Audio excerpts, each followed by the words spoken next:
ازيك يا ابو الكباتن؟ ازيك يا عم ميجي؟ انت حضرتك عارفه؟ حبيبي. ايه؟ اولا انا واحد من المسؤولين المستهبلين. يعني حضرتك سامعنا اهو. اللي ابوه استهبل عليه فراح دفنه. ازيكم اولا؟ اهلا بيك يا استاذ مجيد. لو سمحت يا دكتور عمرو، اتفضل. ارجوك قبل ما اقفل اخد ما هو تليفون. اول ما دخل استهبل قال لك مين اللي معاك؟ صح، ايوه صحيح.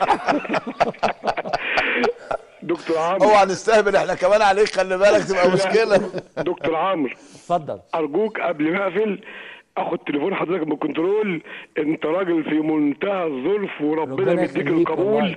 والله. والله العظيم بدون مجامله. والله انا بحاول بفتكر الجمال دي. احاول بفتكر يعني انا بحاول ان انا يعني عشان انا عارف حاله الناس مكتئبه وزهقوا من الكلام والتوك شو السياسي والمشاكل، حتى بنعرض المشاكل بطريقه ظريفه من غير يعني مش قاصدين ان احنا نتريق، ولكن ده نوع اسمه ساركاستيك واي، يعني اسلوب ساخر بنحاول نقلد ده. بقول لك ايه يا عم مليجي من قوسنا هتقول له ساركاستيك؟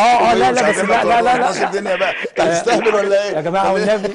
ابو الكباتن يا عم كباتن. نعم يا حبيبي قول. انا بس عايش في يعني تقول في نكد. ليه يا اولاد الاهلي بتاكلوا في النادي الاهلي؟ ليه يا اولاد الاهلي بتهدوا في النادي الاهلي؟ والله لولا النادي الاهلي عليكم والله لا كنت بقيت وزير رياضه. والله يا بتاع شبرا ما كنت ركبت عربيه. لا وشبرا مالها؟ شبرا بقى لا ما انا مش عاوز اقول مين. لا هو مش بيقلل منها ويقصد. لا شبرا يزعلوا. لا مش قصده، هو بيقول يعني والله العظيم ثلاثة. أنا متربي في شبرا. بس أنا متربي في الخزندارة في شارع حمراوية. تمام. أنا متربي هناك والله. وبعدين جيت قعدت في وسنا بلدنا. الحاجة الثانية يا كابتن شوبير، أنا عاوز أقول لاتحاد الكورة اللي نايم في العسل، أنا عندي مشكلة بتؤرقني بقالي 3 سنين. في حاجة اسمها كأس الأمم الإفريقية للاعبين المحليين. فين منتخب مصر للمحليين؟ ولا احنا عندنا 300 لاعب بره وما عندناش حد محلي؟ الحاجة التانية يا كابتن شوبير، انت ظلمت 9 اشهر لما توقفت، مظبوط؟ نعم. انا عندي مشكلة وبقولها على الهوا وبطالبك وبحمل حضرتك المسؤولية انك تحلها لي. كنت حليت انا من 3 ايام اتوقفت عن اني اطلع على الهوا في اذاعه الشباب والرياضه. ليه؟ اعوذ بالله.